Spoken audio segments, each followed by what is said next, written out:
Greetings, I'm the Bulgarian Troglodyte. So today I'm gonna do my top 25 TV shows of all time list video. So this list includes both live action and animated shows. And I think there is a pretty nice mix of both here. And this list was of course very hard to rank. Although I'm very happy about how I ranked the top 10. But actually the rest was way harder. And of course we are gonna start at number 25.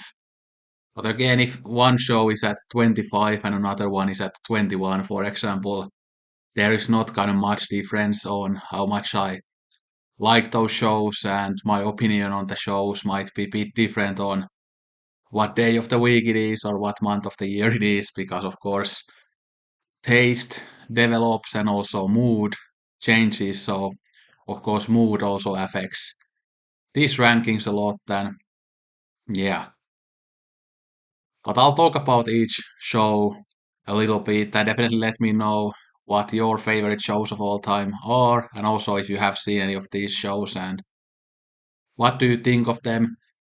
It's quite hard to kind of talk about these. Many of these are very long TV shows, so it's really hard to sum up my thoughts on them because they are such long stories, but we'll see how it goes. Yeah, so maybe we should start. And again, there are timestamps down below if you want to kind of skim through the list or if you need some help with the even help with navigating the list. Yeah, but anyway. So number 25 is Breaking Bad, but also Better Call Saul. So there are a couple of these kind of cheats here where if there are like a couple of different shows inside the same universe, I include them as one show here. So this is for both Breaking Bad and Better Call Saul. And I don't actually really know which show I prefer.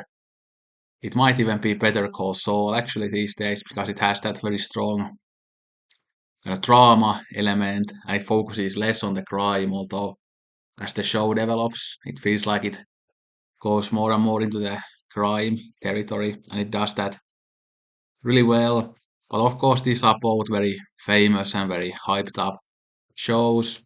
Both shows have great characters, incredible performances, but also one of the things that I really like about these shows is the cinematography. I think these are some of the best looking TV shows ever. Like the people who shot these are so talented. And especially in Better Call Saul, there are even moments that feel like proper slow cinema because it's so slow and quiet at times. And we have these beautiful still shots there and a good use of color oftentimes as well. But yeah, I love Walter White, although I don't kind of love him in the way that many guys do, so that they idolize him and think, oh, what a great guy, because obviously he's a complete piece of shit. But I like him in the way that he's a good and interesting character. And same goes with Saul Goodman as well, and Gus Fring and many other characters. Jesse, I don't really like him, but Aaron Paul does a good job in portraying him, I think. But both shows, like every single season, is really good. And I think there aren't really any bad episodes, so they are very consistent shows as well. Not much bad to say about these, but currently, like I've said elsewhere, I'm not in a mood for kind of this macho stuff as well as much. So that's why this is kind of ranked lower than I usually would rank it because in previous times I've usually put this in top 10, but now it's only like at 25. But it might go up in the future again. So, but again, really love these shows. But then number 25 is kind of the same case that there are two shows here. So we have Silver Fang or Ginga Nagareboshi Kin, or in Finnish it's Hopeanuoli. And then there was this sequel show about Silver Fang's son, which is this one, Silver Fang Legend Weed. I'll put the Silver Fang, the original one, here when I talk about it. So these are huge classics in Finland. Like this anime And the manga, they aren't that well known in like other European countries or outside Japan, and I think maybe even Japan. For some reason, there is a huge following for this stuff in Finland, and even the mangaka has come to visit Finland to do like Q&As and signing sessions and stuff because it's so popular here, and you can even see the manga for these like in like average supermarkets and stuff because it's so popular. But this Silver Fang is about these dogs fighting these mountain bears, and again there's this demonic bear whose name is Akakabuto, which is such a badass name. But yeah, they have to fight those bears, and these dogs are led by these Akita Inu dogs, Ricky, and then Silver Fang, and Silver Fang is Ricky's son.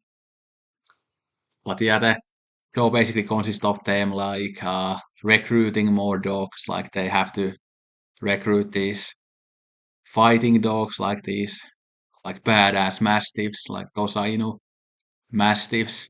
Like one is called Musashi, of course, Musashi Miyamoto, and then Benichakura, who they say is the world's strongest dog, and he has such a badass self-sacrifice in the show. And these are actually really brutal shows, and they were actually even censored here in Finland because they are so bad, or the violence is so rough and stuff. And there's lots of like self-sacrifice, lots of gore and blood and everything.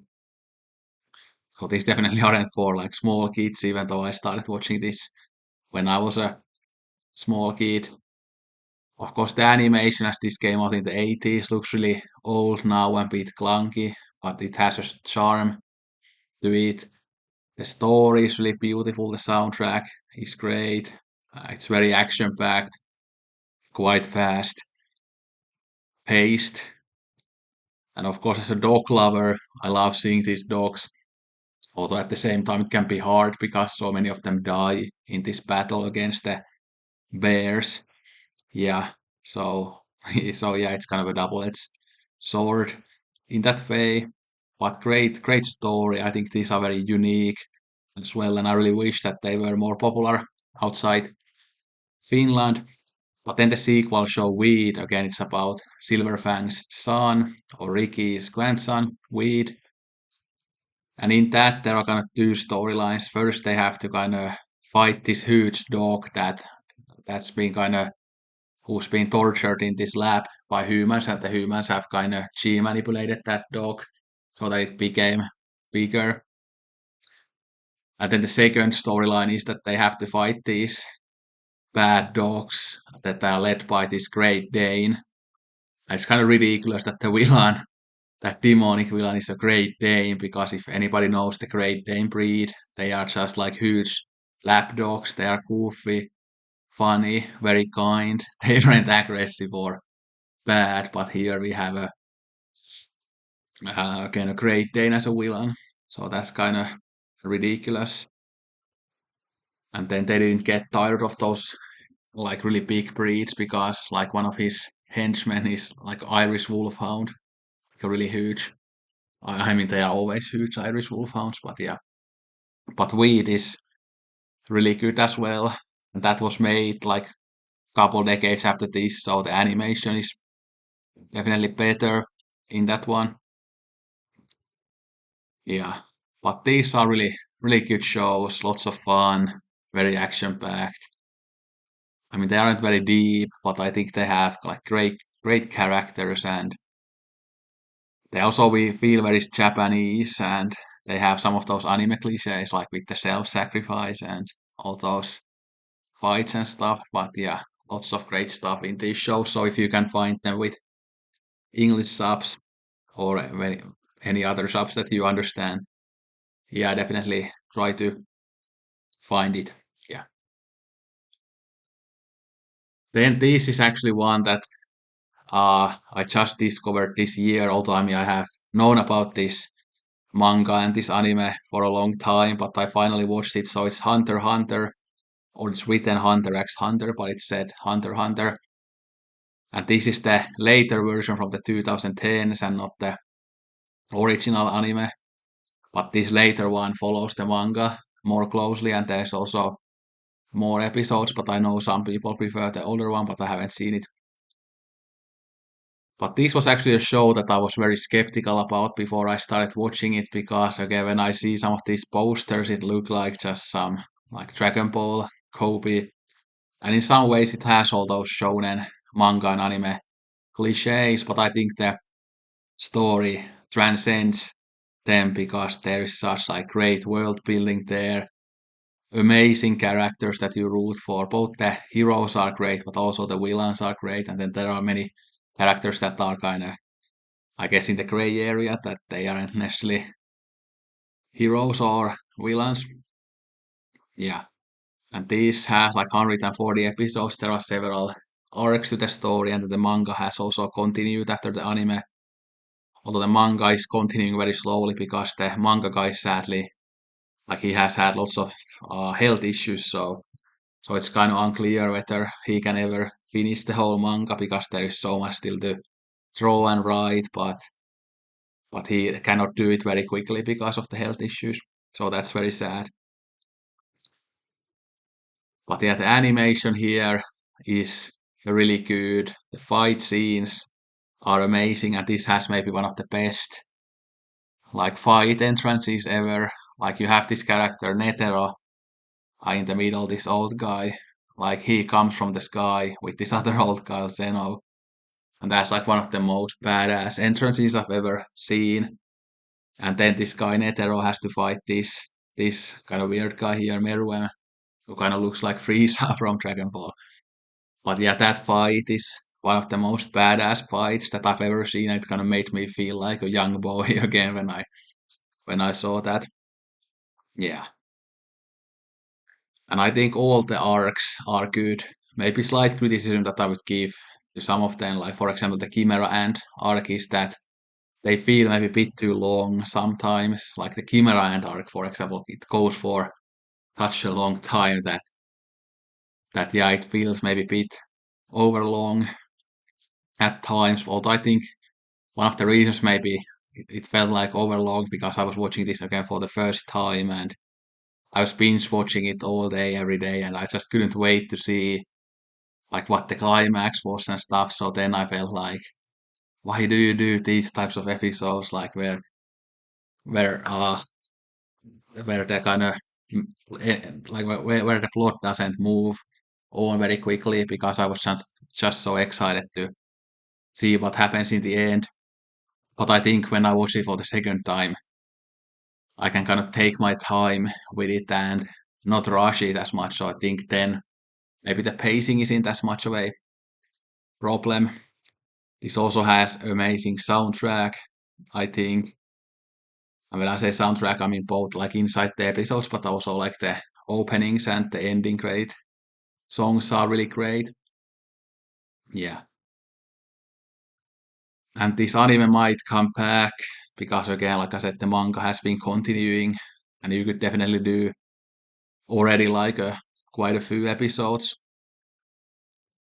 But hopefully this will continue although because this has been on a hiatus for over a decade now. It might be that they are gonna start the anime from the beginning and do like a reboot. Although I kind of wish that they would rather continue this one, but we'll see what happens. But yeah, if you like Dragon Ball and stuff like that, I think you would love Hunter x Hunter. And this, I think, even though I've ranked Dragon Ball higher on this list, I think Hunter x Hunter is definitely a better show. But with Dragon Ball Z, I just have so much nostalgia, so I have to rank it higher because of that. But yeah, such a great show and blew my mind blew my mind because when I saw the posters before I watched it with the character Gon, for example, and he has that like this poster, for example, had see like this looks so goofy and stupid and childish, so I thought that it can't be that good, but then I was kind of hooked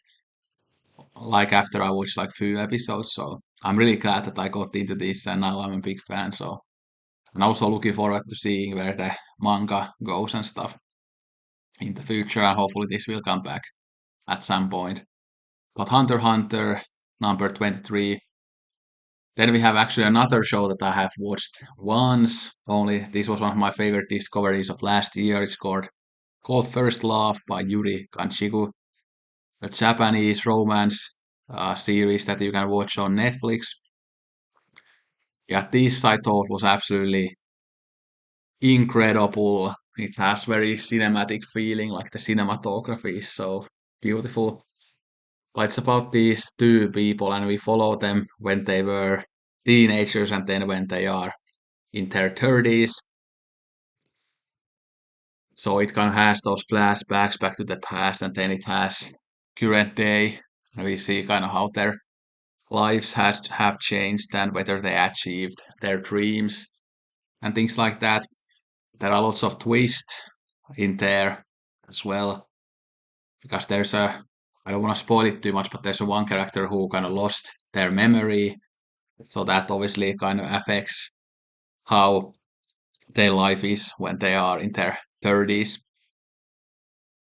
But this gets quite sentimental at times, but I think the performances are so good and the style of the show is so good that they can actually sell that sentimentally perfectly and it doesn't feel awful or anything. And this show was inspired by the famous Japanese pop artist Hikaru Utada, and they use her music here. And when they use her song called Hatsukoi towards the end, like, that scene is so beautiful and made me cry. And that song kind of became one of my favorite songs after this show. Yeah, but yeah, so many great characters here. It takes its time. It's quite slow paced, but I thought that every single episode was amazing. Yeah, I think there are like 10 or 11 episodes, and they are like usually around like hour long. I think some of them maybe a bit less than an hour, and some maybe a bit more than an hour. Yeah, but this is just such a beautiful show, all about love and human connection. It's also kind of how our lives will often turn out the way that we don't really want our lives to turn out, and how our dreams often don't happen, but you can still find happiness even if your original dreams don't happen. Yeah, but such a beautiful show. Yeah, and I'm not doing a good job at selling it, but definitely if you have a Netflix, give this one a go. I think it's a bit more mature and more beautiful and a more serious kind of romance than the kind of more trashy J-drama romances that I have often watched as well. This is definitely one of the best J-dramas that I have watched. I mean, probably the best one, so yeah. Then we have a anime called Frieren Beyond Journey's End, and this has been so popular in the past couple of years and very acclaimed and highly ranked. But I absolutely love this when I got into this last year, and I think there's gonna be a next season next year, so I'm really looking forward to that. And I need to get into the manga as well. But this is a fantasy story. It's about this elf, and in this world, these elves live very long, like even thousands of years. So this elf mage Frieren, we follow her and her kind of journey, and she likes to collect magic and she fights demons. But this show is actually kind of more of a slice of life story, so it doesn't have these like huge battles all the time, or it isn't like very action packed all the time. But it follows like an Frieren, the mage, and then some of her companions when they just go for a journey throughout these lands. And yeah, but there are also moments in the show when it gets more intense and action packed, and there are fight scenes and stuff there as well, and lots of adventures. So I like that mix that sometimes it's like a quiet slice of life thing, and sometimes it has that action packed stuff that is very awe inspiring. And this has some of the best animation I've ever seen, some of the best characters I have ever seen. I especially love the main character, Frieren. Yeah, absolutely love her. And I don't collect action figures, but I've been thinking that maybe I should get Frieren action figure for my bookshelf because I just love her style and everything about her so much. So yeah. And there are so many like great scenes also when it gets more intense, like when Frieren, because she's like a very powerful mage, when she kind of shows her power like a couple of times in the show, like those moments are just so beautifully done. Yeah. And I mean, the theme of the show is kind of, I think, human life and also friendships because of this elf. She has to see like humans die all the time because she lives like again thousands of years. So and human life is just like few decades or up to like 100 years. So to her, that amount of time isn't that much time, but she is kind of fairly emotionless in a way. Although we kind of see that she is like a decent person, but at the same time she kind of feels a bit cold.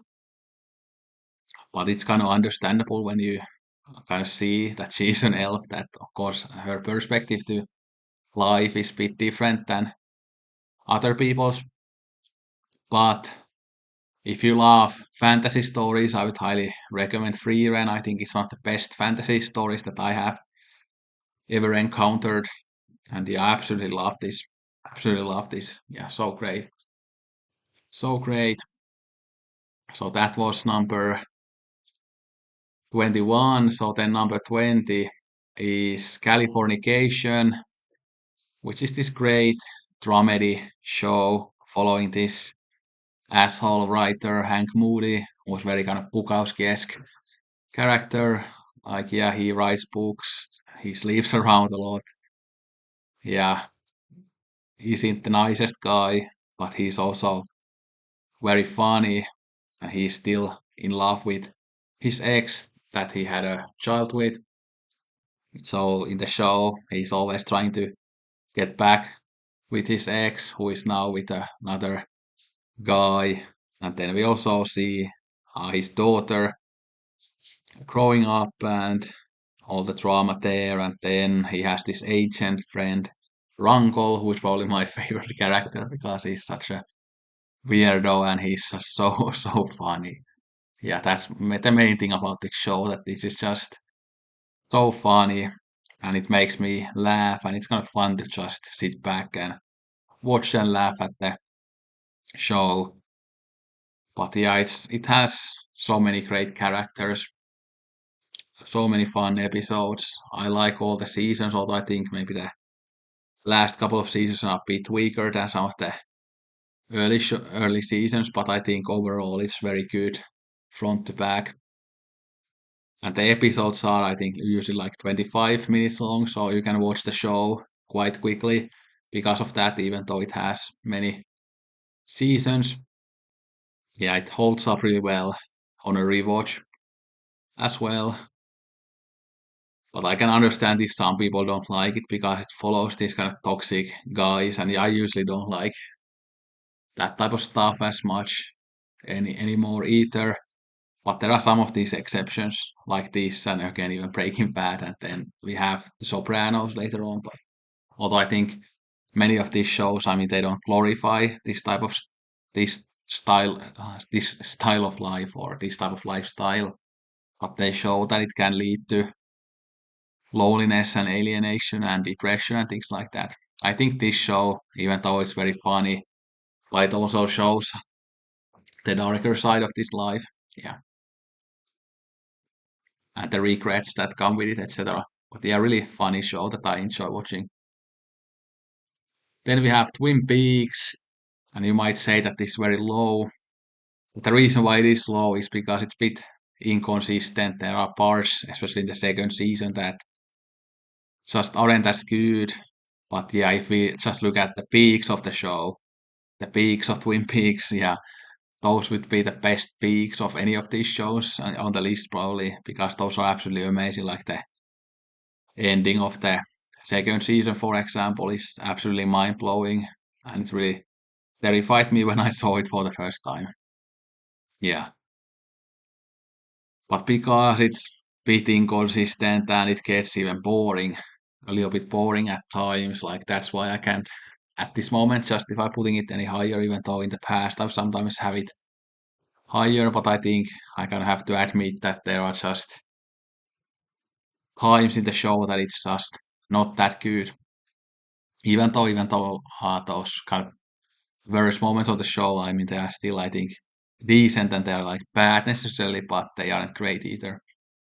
But yeah, I love David Lynch, of course, but yeah. So this can be seen as a bit of a cheat in a way. We have One Tree Hill, and I actually haven't seen the complete show, but hear me out here.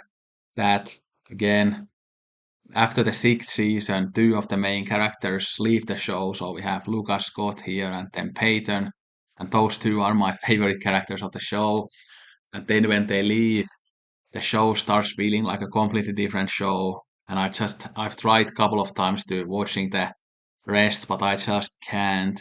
I've got to like the midway point of eighth season or something, but it's just not very good after these two great characters leave.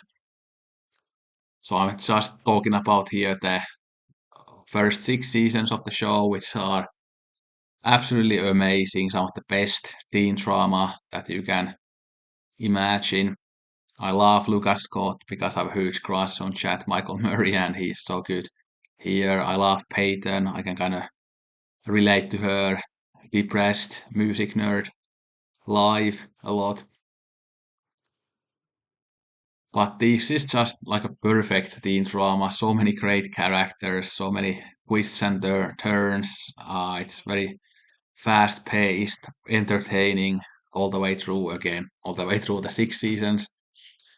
And this is also one that it tackles many kind of relevant social topics. So that's obviously something that many of these, I think, teen dramas can do quite well. Yeah.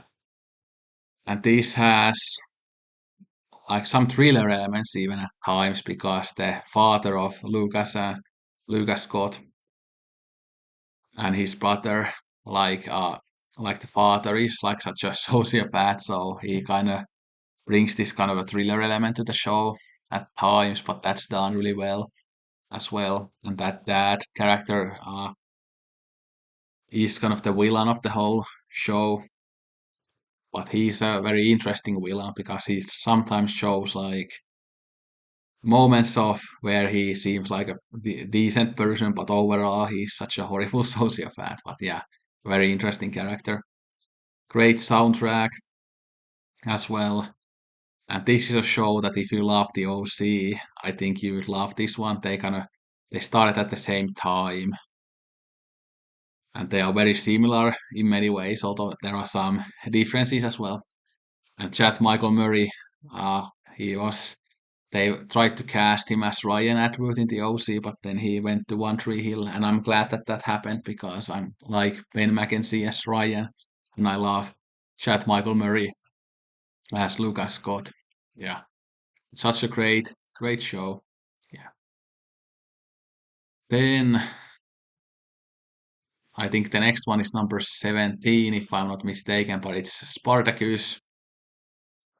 Great gladiator show, and I'm talking about again all the seasons here. Yeah, but this is such a fun show, even though I have some problems with it. Again, my main problem is that it was shot in a studio all the way through, so sometimes it looks so artificial and so bad. Even though there are certain things that look good in it, well, all these beautiful guys and women look great in it, but also I like actually the slow motion action scenes quite a lot. Yeah, I think they are done well, and I think the fight choreography is very good in this. But of course, this show is kind of a mix of political scheming, sex, and violence. And again, some people might not like that, but I really enjoy it. Yeah, and so many great characters. Again, my favorite one is Grixus, the undefeated goal, for not so honorable reasons. But I love him a lot. Manu Bennett gives a great performance as Grixus, the undefeated goal. Yeah, but of course, Spartacus is great too. And there are actually two different actors for Spartacus because the first actor, unfortunately, passed away, I think, due to cancer. And he was a great Spartacus, so it was really sad that he died. But I think the replacement does good job as well. But I think most people like the first actor more. Yeah. Then Gannicus is of course a great character. Onomeus is one of my favorites. Oh, by the way, I think I said that Crixus is my favorite, but I think my favorite is actually Patiatus because he's just so over the top as that sociopathic political schemer type of character, and I really enjoy his hunger for power and stuff. It's just so much fun to follow that, and he has such a great voice and such a great actor as well. So he's probably my favorite character as a character. But then if we think about the looks and stuff, like all the surface level, superficial stuff, then yeah, Crixus the Undefeated Goal is my favorite. Yeah. And of course, this has some interesting themes as well, like when they start the kind of slave rebellion here and try to fight against Rome. Of course, it doesn't end that well because how do you fight against Rome? Yeah. But it kind of shows these slaves again fighting against Rome. They have a very noble cause, a very understandable cause that you root for. But it shows how all that violence, all that rebellion also turns these slaves into bad people, and we see how that violence and hatred also corrupts them, which is like I think very accurate portrayal of humanity. And it kind of has that idea that violence creates more violence and hatred creates more hatred, which is true oftentimes, even though again their cause is noble. And of course, we should fight against slave owners, and they should fight against the slave owners and the state, the politicians, etc. But we just see how it also corrupts them, and they end up hurting innocent people along the way because, of course, not all Romans are bad people. Many of them are, especially the ones who are in that position of power. But that doesn't mean that every single Roman is a terrible person. And while this isn't, and that's kind of an example of, I guess, xenophobia and racism, although it's not necessarily about race or xenophobia like they are understood today, but it kind of has that same idea that you have a group of people that you hate, and then you don't see any individuality in that group of people, and you just want to kill all of them. And of course, that's wrong, even when your cause is justifiable. But yeah, it's actually in that way maybe a bit of a deeper show than it might seem at first. Although I guess still the main attraction here is the hot people and the action scenes and the politics and stuff. But yeah, I really enjoy this show and I've watched it many times. Then we have Dexter, which unfortunately isn't the most consistent show out there. It starts really well, but then it kind of ends badly. But I still think that even the first seasons towards the end are still watchable because the characters are great. But I love this idea that we have like a serial killer as the main character or kind of like a villain. I mean, he's not really a villain necessarily, but that we can have this bad person as the main character because it's way more interesting than always having those heroes to be the main characters. Yeah. And I also like that this isn't like too serious, how it has that dark comedy, some dry comedy as well, and some more kind of lowbrow comedy there as well. Because if this was like so self-serious, I think it wouldn't work, especially now for me when I'm not that into like those serious thrillers. So I like that it doesn't take itself too seriously, that it has fun with everything. Dexter is such a great character. And this of course also makes you think about these things that should would it be better if we had people like Dexter in the world or should we just trust the police or whatever to handle the criminals, or would it be better again have these serial killers who killed other serial killers, etc. So there are some of those interesting debates there. Yeah, and I think visually it's a well shot show. I think the Maya, like the it's shot in Miami, and it's a good place for the show. Yeah, but yeah, I really enjoy the show, especially the first four seasons. Then the fifth and sixth seasons are good. The seventh season is kind of a return to form, but then the eighth season is the worst one. And then of course we got the New Blood season later on, which I liked quite a bit. It's not as good as the best seasons of the original, but I think it was entertaining watch. And now next month we are gonna get another sequel season, so I'm cautiously looking forward to that one. But I think maybe it won't be that good. It's hard to say. From the trailer, it kind of looked a bit ridiculous, but kind of fun as well. So we'll see. I'll watch that. Maybe I'll talk about it at some point. We'll see. Then we have the Supernatural. Yeah, I think this is the longest series here because it went for 15 seasons, which is crazy. Yeah, but such a great horror show. It's about these two brothers who are hunters, and hunters here mean that they fight against all types of monsters, whether they are demons or vampires or wendigos or whatever they were called, and ghouls and zombies and etc. Many different things.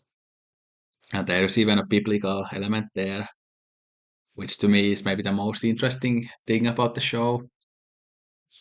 Yeah, so this kind of show holds a very special place in my heart. I kind of started watching it because my father got into it like shortly before he died. So this was kind of the last thing that we kind of bonded over before he died. So it kind of has a special place in my heart because of that. And I'm glad that he got me into it because I got so obsessed about it back then. I was like 15 and it was so showing the fifth season back then. Although then online I started watching the earlier seasons as well. Yeah. That was around the time that my English started to be good enough to watch shows like with English subtitles and stuff. Yeah, so I watched it without Finnish subtitles often. Yeah. But I love many of the characters here, like the two brothers, and then Castiel is great. Lucifer is great. And it has such an epic story, very interesting story. Yeah, it's sometimes gets ridiculous, sometimes it gets repetitive when they have these kind of Monster of the Week episodes, and of course that in the points, like especially later on the show, it's hard for them to come up with any new types of monsters or villains, so then it kind of can get a bit repetitive. And I myself definitely prefer the kind of main storyline episodes rather than the Monster of the Week episodes. And as the series progresses, it starts having more and more those kind of main storyline episodes instead of constant Monster of the Week episodes because it kind of starts as a Monster of the Week type of show. Yeah, but I would still say that the first five seasons are the best. Then I think the 11th season was really good as well. But I think all the seasons are good. There are great episodes all the way through. And I think certain things actually become better as it goes on. Like I for example, the cinematography I think gets better later on, and the two brothers get hotter as they get older. Yeah, so that's a bonus as well. But there's also like lots of great humor here, and then when you really get hooked to the characters, yeah, you really kind of root for them, and you kind of feel really emotional when they get emotional as well. And I kind of have this thing for this type of like this idea of loyalty and this kind of self-sacrifice in many of these shows. Like obviously these two brothers, they really love each other and they are willing to die for each other, and that type of thing for some reason has always really touched my heart and always makes me cry. Yeah, there's just something about that really connects with me. Yeah, and it's beautiful to have that level of love, even though of course that love has kind of a uh like a selfish side to it. That yeah, that you don't want to be the one that gets left behind alive, and because you don't want to feel sad, so you'd rather sacrifice yourself, and then your brother will feel like shit because you are dead. So obviously there's a bit of a selfish thing there, and they kind of discuss that, the kind of morality behind that and stuff here. Yeah, but really interesting show. Love it. Have watched it many times. Although the last couple of seasons I've only watched a couple of times, but like the first 5 seasons I know inside out and stuff. But yeah, love the show. Yeah. Then I think is this number 14, I think. So this actually maybe I put it a bit too high, but I just absolutely love this when I watched it for the first time last month. And I watched it in early May. Now it's 20th of June, and I still feel withdrawal symptoms after I watched this because I just so fell in love with it so much. But it's Hometown Cha Cha Cha. It's gay drama that you can watch in Netflix. It's a beautiful romance that explores things like class differences, regional differences, also trauma, and how that trauma, how hard it is to kind of move past trauma, and how that trauma can affect your life and your aspirations and things like that. Yeah, it's such a beautiful show. Sometimes it feels a bit trashy and stuff, but it's at the same time very well done and acted. And it has that kind of charm to it because it's situated in this seaside town, which has this kind of weird, peculiar charm to it. It's not as glamorous as like Seoul, the capital of South Korea, but it has some weird magic to it. Yeah, and it has these kind of very eccentric, weird characters. Yeah,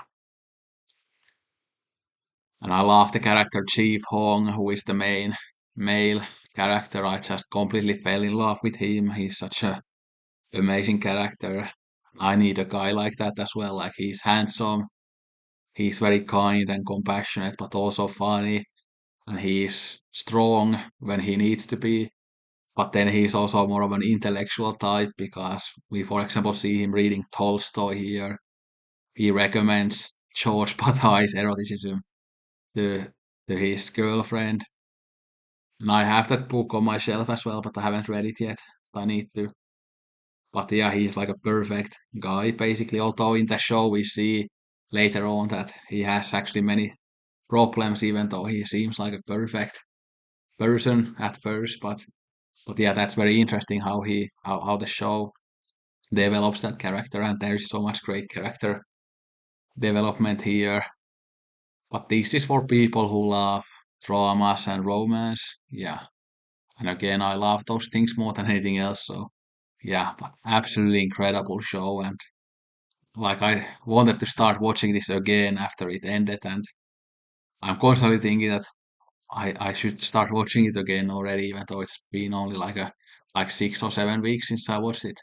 But we'll see. I will probably watch it very soon again, at least before the end of the year. Then number 13, I think it's the one and only Game of Thrones. Yeah. So this is something that I've watched so many times and just love so many things about it. Although what is there to say about it that hasn't already been said, but yeah, such an epic fantasy, and again, it has this kind of huge scope. I love the politics of it, love the many characters, and I kind of like how it doesn't have many good characters because this feels a bit more kind of true to human nature and true to life, that people who are in power are terrible people. So I'm glad that it shows these people as terrible people as they probably would be if this world really existed. And of course, there are so many fun, well done kind of action scenes, especially with the dragons and stuff later on. So those are handled very well. But I think the main strength is just the very strong characters and a very well written dialogue. Also the great cinematography and the huge world that is endlessly fascinating. And yeah, of course, it gets worse towards the end, unfortunately, but I think still overall, it's such a great show. Yeah, Tyrion Lannister is probably my favorite character, but I like many of the characters a lot. Yeah, great show. Great show. Then we have BBC's Merlin. It might be ridiculous that I rank this higher than Game of Thrones, but one of the reasons I rank it higher is because it's great front to back. This doesn't have any weaker moments to it. God, I just love this world, love the characters, love the bromance between Arthur and Merlin. That's so great. Guy uses great character Uther Pendragon, even though he's a sociopath, but he's a very interesting character. Yeah. But yeah, this is sometimes maybe a bit childish. The visuals aren't always the best, although I think overall they are good. But it just has that kind of British charm to it and just love the King Arthur stuff. And this is a tragedy. It's done very well. Again, the ending is kind of like a slap in your face. All the promises are kind of broken and stuff, but yeah, I still love it. And I kind of love that type of ending, even though I know many people didn't. Yeah, but yeah, great fantasy stuff that's endlessly entertaining. And I've watched this probably like 7 or 8 times, maybe even more times. It never gets boring to me. Yeah. Then we have number 11. So soon we will get to the top 10. Yeah. So we have Lost, a great show that I started watching when it was airing on TV. And I still to this day love it a lot, even though, again, then I was a kid, now I'm an adult. But this is just one of those shows that has kind of retained its greatness to me even now that I'm an adult. Yeah. And I love all the seasons, and I actually even maybe love the later stuff a bit more when it kind of gets more and more mysterious and it gets all that time traveling and weird science and science stuff and a bit of that kind of surrealism as well.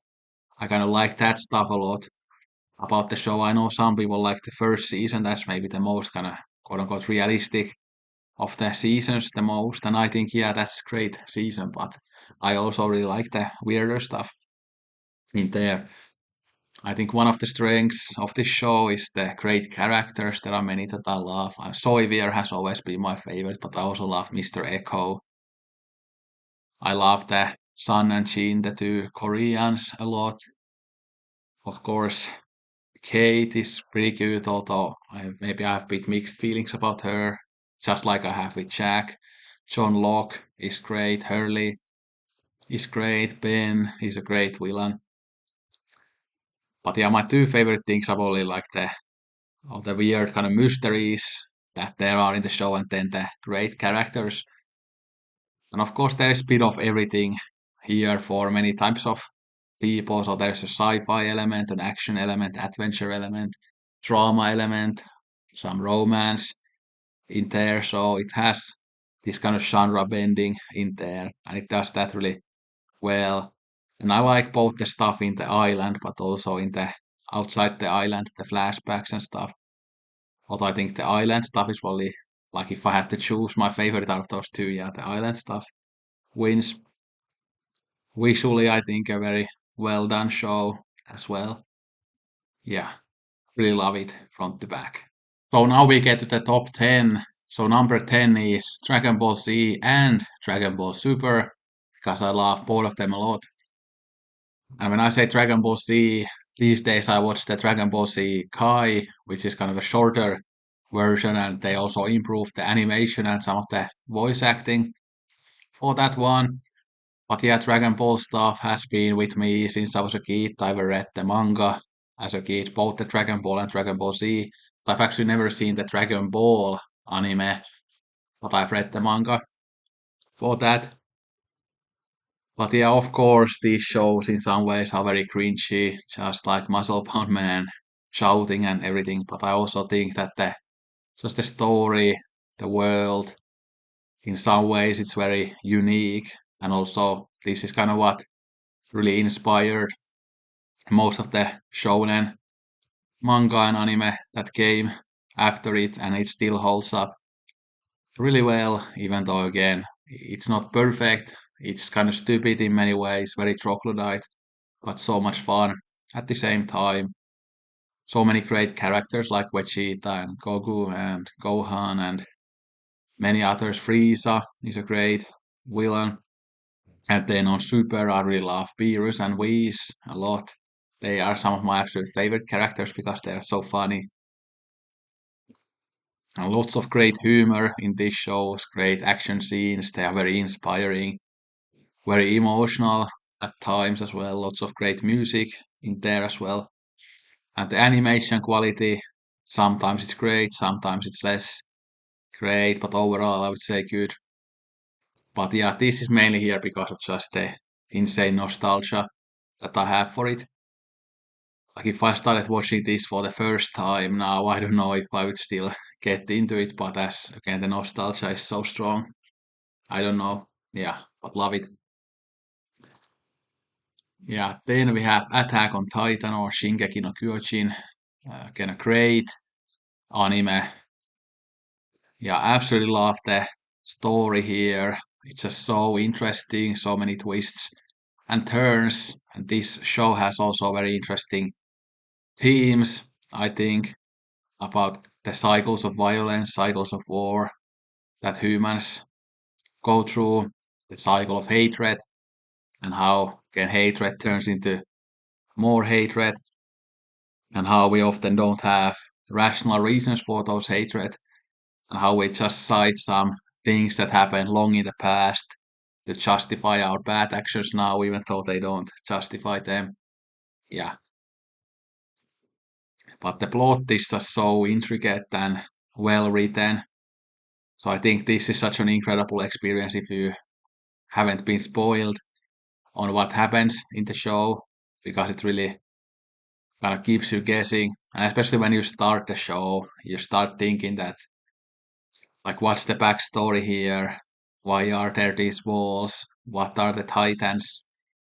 Are there like some other humans behind them, or is there maybe some like God who did this, or are the Titans actually like smarter than they look and whatever? Like I had those types of ideas when I started watching it, and of course you bit by bit learn more about the Titans and more about the world.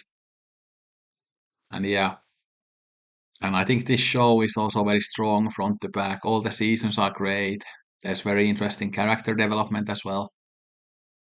And I actually kind of hate the main character. I hated him in the beginning, but also in the end. And again, his name is Eren Jaeger, but I kind of can't stand him.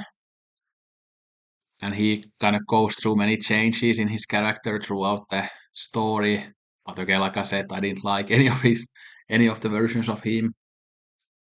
But still, I absolutely love this show, even though I kind of hate the main character. And my favorite character is Captain Levi. I think many people love Captain Levi the most. And he has some of the best scenes in the show, like for example when he fights this character called the Beast Titan. Those are some of the most badass things I've ever seen, especially I think the first time they fight, that's like incredible. But I don't want to spoil it too much. And the fight scenes here are great. The animation is incredible. And there are even a couple of different anime studios that worked on this. I think the first studio worked for the first three seasons, and then Mappa took over it for the final season. But both did great work there. And then the music is absolutely incredible. Like actually, one of the songs in this show has become like one of my top 10 favorite songs of all time. It's called Bauklötze. It's in German, so I don't know what it means, but it's again composed by this guy called Hiroyuki Sawano. Then it's sang by Mika Kobayashi, I think. But yeah, that's an incredible song, so I would highly recommend listening to that. So emotional, it has made me cry many times, both in the show and also outside the show. But it's very powerful in towards the end of the show, when one character dies. Again, I don't want to spoil like which character it is or anything, but that's such a powerful scene and absolutely destroys me. Yeah. But yeah, such a great Great show, both the themes, but also the intricate plot and lots of great characters as well. And the music, the animation, the fights, everything is just great.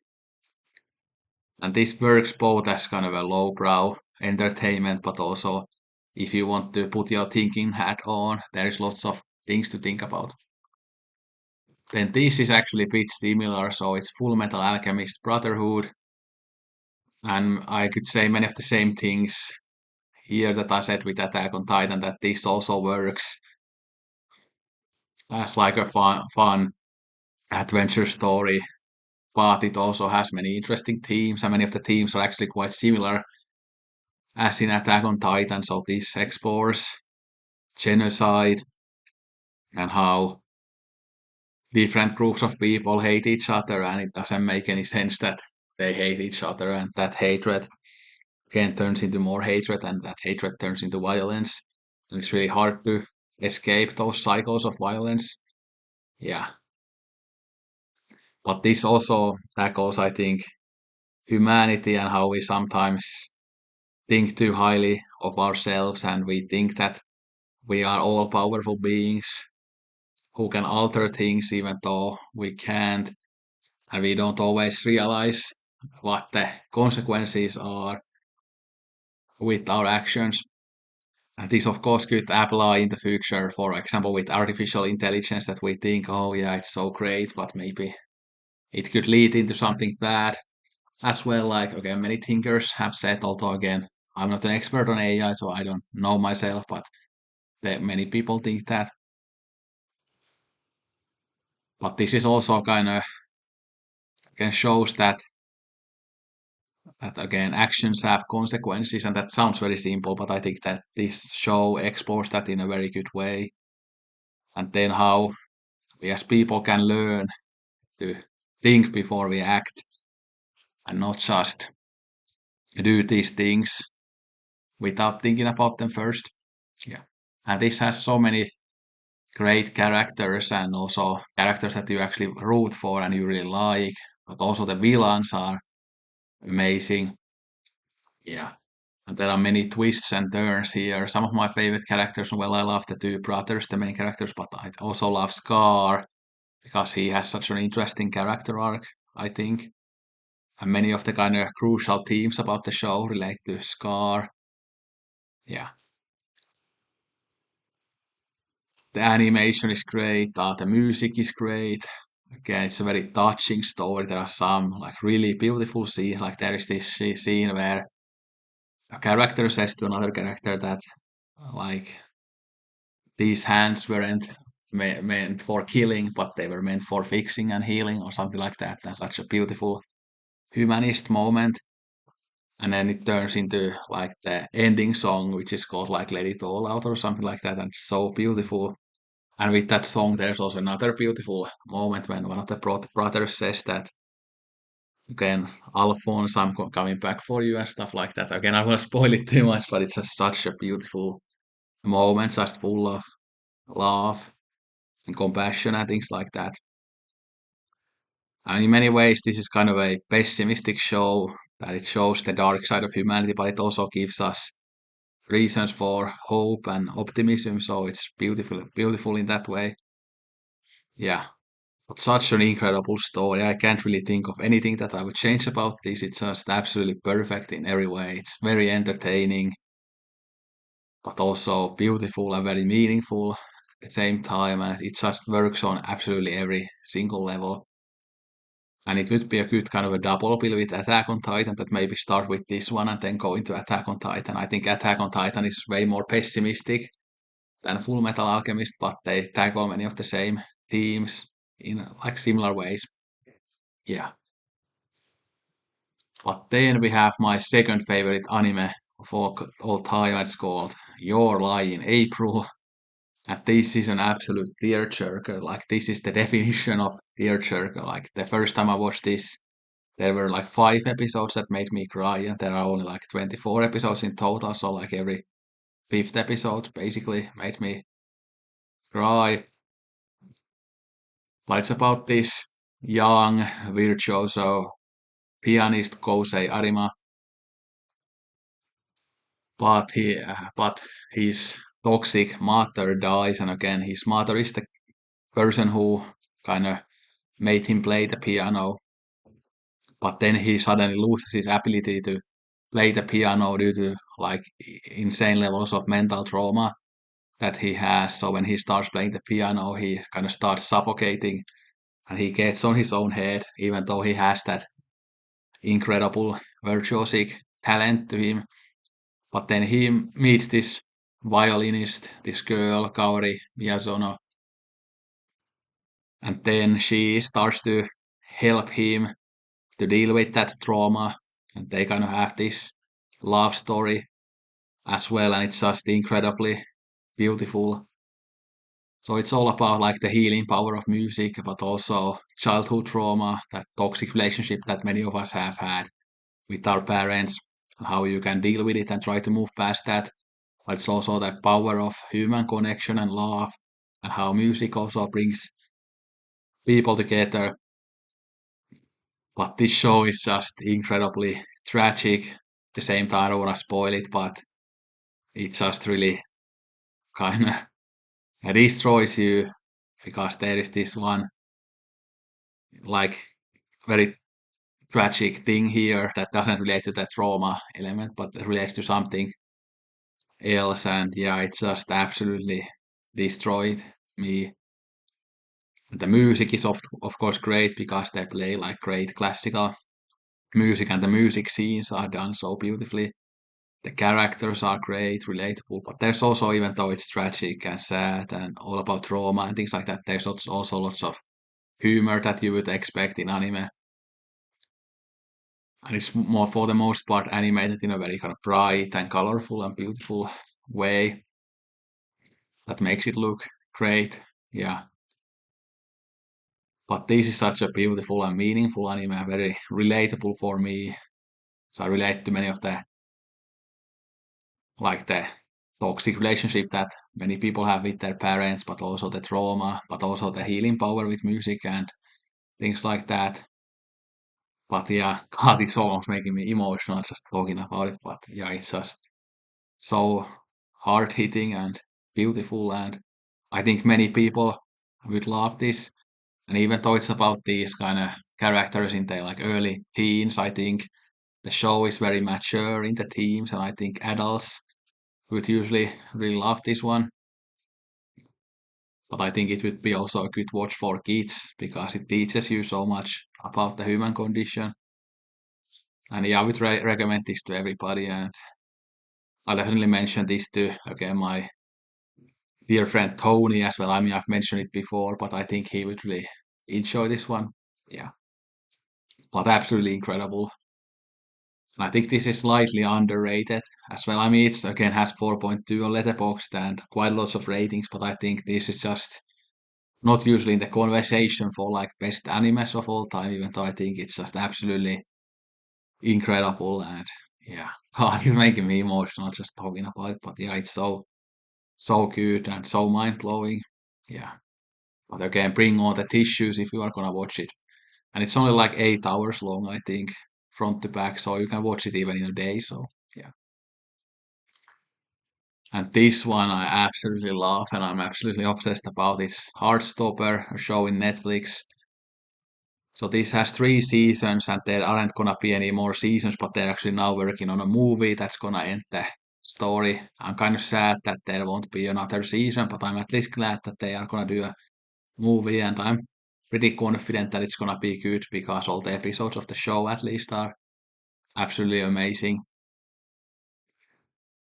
But yeah, this is about these young queer teenagers in the UK and their lives. It has this kind of candy floss style. It's very optimistic, beautiful, but it also tackles some more sadder topics like eating disorders and bullying and things like that, and also like toxic parenting and other toxic family members. So it's not like all candy floss, but it actually tackles these very relevant and interesting topics that have lots of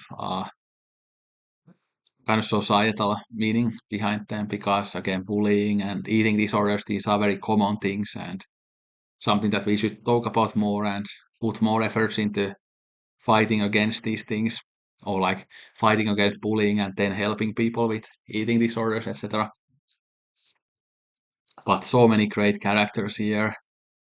And one of the reasons I really love this show is because it's kind of like a dream in a way that like I really wish that my teenage years were like this. So I kind of we feel very happy when I kind of get to live through these characters and see their happiness and stuff. But then after the show finishes, then it kind of really pulls the rug under your feet, and then you start feeling like shit because life isn't as good as this show is, unfortunately. But at the same time, I'm glad that it at least makes me happy for a little bit. But it's also so beautifully shot, like it's very colorful.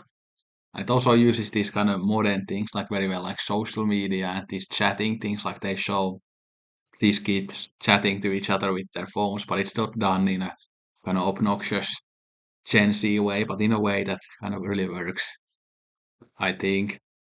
And yeah, great dialogue, great soundtrack that's kind of full of lots of like indie pop type of stuff, which I enjoy. And I love all the characters. I mean, Nick Nelson, such a wholesome character. I think he's a great role model for young people. But I also love Darcy and Tara, and yeah, I mean, I love all of them. So maybe except like Nick's brother is a terrible person, and then yeah, Darcy's mother is terrible. But yeah, almost all the characters are great. So God, I love this so much, and I'm so obsessed about it. Yeah. But then we have 6 Feet Under, an incredible HBO show. Absolutely love it. Yeah. So many great characters. I love the kind of exploration of a dysfunctional family. Again, something I can again relate to. It's done so well. Performances are so great. And this is a great early example of like a gay couple in a TV show, and I think they do that really well. And I love their kind of relationship is one of my favorite things to follow in the show. But my favorite character might actually be the mother of the family, Ruth, because I think she's kind of stuck up and depressed, but also just so funny in a kind of dry, weird way. And I love when they have that intern in the house. I think his name is Arthur. And when he has that kind of a romance with Ruth, like that's one of the low key, one of the funniest things I've ever seen in any TV show or a movie. It's just so funny. But this has so many emotional moments as well because you really relate to the characters, you really like them. And the ending of this show to me is the greatest ending to any TV show ever. Like it's absolutely destroys me and makes me cry like a baby. It's just so emotional, and that kind of just sums up what it means to be human and what our life cycles are and stuff like that. It just really makes you think about life and death in such a profound way that I just can't help but cry my eyes out when I see that. Like I even once had a dream about that ending, and then when I woke up from that dream, I noticed that I had tears in my eyes, so I had even been crying to it when I was sleeping. So that kind of tells you how powerful that scene is. Just absolutely incredible, I think. Yeah, but yeah, such a beautiful, funny show, but also quite a way dark show in many ways. But yeah, it kind of balances many different things out really well and many different tones out really well. But yeah, I absolutely love this show. Highly recommend it. I feel like people don't talk about this enough anymore. I think The Sopranos and Wire get all the glory, but people don't kind of talk about this much anymore. Then we have The Sopranos. There's even like a 4 hour podcast this on my channel, but yeah, an incredible show. Even though these like mobster things don't really do that much for me in general, but I think The Sopranos is a kind of an exception because it has such a deep exploration of these characters, and the characters, while they are terrible people, they are at the same time kind of likable with all their stupidity and flaws and pettiness. Yeah, and this show again makes fun of those characters. It doesn't glorify them, which is I think a bit different from some of the movies. Although with those movies, like you can always tell, like are they actually glorifying this or are they making fun of it? But here you can really tell that yeah, they are just making fun of these characters. And of course, again, so many great performances here, especially I think Ralph and Tony are the two best performances probably, but so many other great ones as well. And yeah, I don't know what to say about it. We talked about it so much in that podcast, like 18 months ago or whatever. So you can check that out if you want to hear more of my thoughts. But yeah, an absolutely perfect show, I think, front to back, and watched it many times, and it never gets old. Yeah, just works on every single level. Yeah. But then we have the last animated show here. It's called Nana, which I've just got then absolutely obsessed about. And I watched it a little over a year ago for the first time, and I've now watched it 3 times in total. I've also read the manga or the manga that kind of continues after the show ends. But yeah, this is just like absolutely beautiful. And oh God, I love this one so much. Like there's just some like very deep connection that I have with this show that I cannot like fully explain, I think. And it's the same with the shows that we are gonna get to after this as well. It's about these two young women. Both of them are called Nana. They meet in a train when they are going to Tokyo to live there.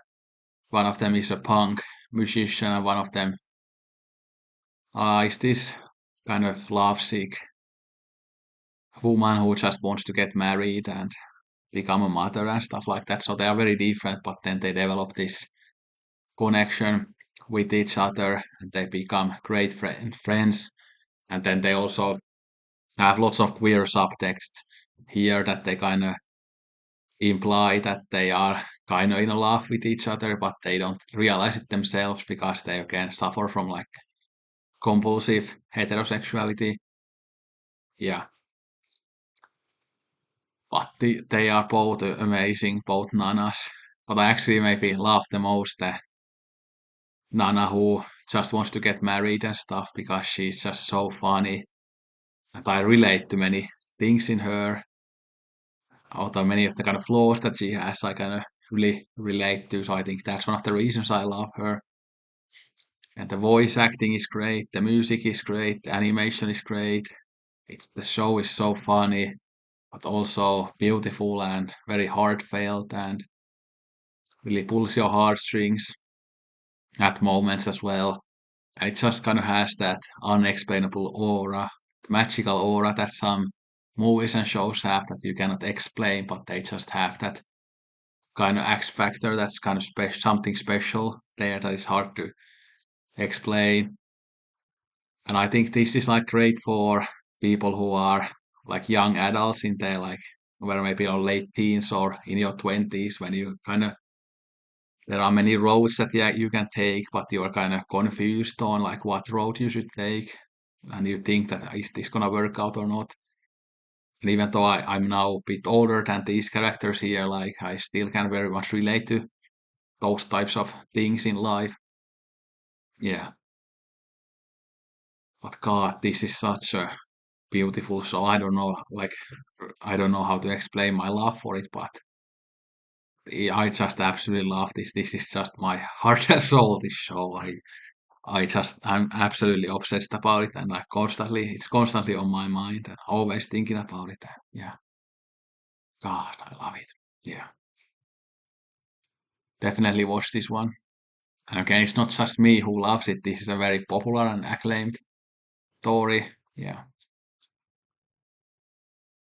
Then we have Gilmore Girls, which I just absolutely love. I mean, look at the Gilmore Girls there. They are two of my biggest heroes. I absolutely love them. Lorelai, especially. Like, she's just amazing. But such a fun soap opera with so many great characters, with a great, beautiful Candy Floss world.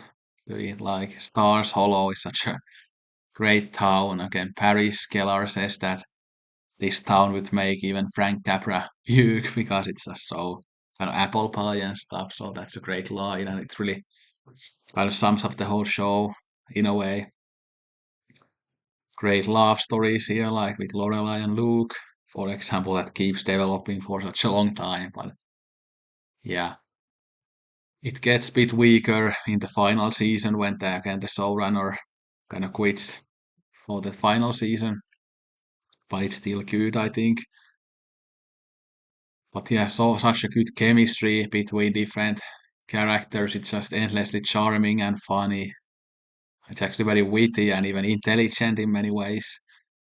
I think thematically it keeps or gives some mixed signals and contradictory signals. Like sometimes it feels very feminist, but sometimes when it explores like sex, for example, when Rory, for example, gets older, and like there it kind of starts feeling a bit kind of contradictory how it almost becomes kind of very brood and even conservative in a way. So there are some of these kind of issues here if you start like really analyzing the themes of the show, but I don't like really analyze this that much. I just kind of laugh watching it. Like it's just perfect. Like you put on a warm blanket and get some ice cream, maybe hot chocolate or something, and then watch it and just enjoy it. Yeah, it's absolutely incredible. Absolutely incredible. Yeah. But then this is kind of like Nana, my heart and soul. This just has defined my whole life. I started watching it when it originally started airing in 2003, although maybe in Finland it came out like 2004. I don't really remember, but this has been on my life since that. And the first couple of seasons I've watched like dozens and dozens of times, and I mean the third and fourth season so many times as well. But especially the first couple of seasons that I kind of know every single beat of this show by heart. I remember, like when I watch it again, like in every single scene, I remember what the character is gonna say. I mean, not word to word, although sometimes even word to word because I've just seen it so many times. And I feel like I've kind of really lived this story because I've watched it so many times. As a teenager, I had this time when I was okay, watched the show front to back, and then when it ended, I started watching it immediately again, and I had that cycle continuously going because I was just so obsessed about it. And I really relate to many of the characters here, like Ryan, relate to many things about him. Seth, I relate to the kind of nerdy side of him. Then actually, I've really realized in later years that I really relate to Taylor Townsend, who is actually my favorite character these days. Like I have some of the same similar types of like flaws than she has, so I can relate to her in that way and absolutely love her. Yeah, but such a witty, funny show. So many great characters. Like I think it's a great critique of this type of superficial California life. Although sometimes you might think that it feels more like a glorification, but I think it's more of a critique. Although I don't really care whether it's a critique or glorification because I just enjoy watching it and I don't usually kind of overanalyze these types of shows that much. And this has such a great soundtrack as well. So many of the artists that we hear here and so many of the songs that we hear here have become like all-time favorites. Like we hear Sufjan Stevens and Dead Cab and yeah, so many Imogen Heap and many others. Again, so many greats like The Killers, Modest Mouse and Trespassers William. I love, but yeah, God, I love this show. There's not a day in my life where I'm not thinking about it at all because I just absolutely love it. Yeah. Welcome to OC Beach. This is how it's done in Orange County. Yeah. Yeah. I just got Kislavski's Decalogue on DVD. Yeah, maybe we should have a sleepover and watch it. Yeah. I don't know if you like Polish cinema, but yeah. But anyway, I don't have much to say about it. Like with some of these shows, I have such a kind of deep emotional connection. It's really hard to put it in words. because I'm someone who kind of really gets obsessed about these kind of drama shows, and I really live them. I feel like the characters are my friends and my family, things like that. So it's hard to put that kind of emotion into words because there's not much logic to my love for these shows. Yeah, God, I've almost getting like very emotional when I talked about some of these. But anyway, thanks for watching. Maybe I'll do some kind of honorable mentions video like I did for the film list as well, although I'm not gonna promise that because I don't know yet whether I'm gonna do that or not. This video, I think, probably like 90 minutes long, might be even longer. So bear with me. If I was smart, I would edit it into a couple different videos, but I just want to have one long video. But again, timestamps are there, so yeah. But yeah, let me know what you think of these shows, and let me know if you got any recommendations from this list, and let me know what are some of your favorite shows. You can leave me top 25, top 50, top 5, top 1, top 10, whatever you want. Thanks for watching. Don't drink Coke at all. Welcome to the OC Beach. Sayonara.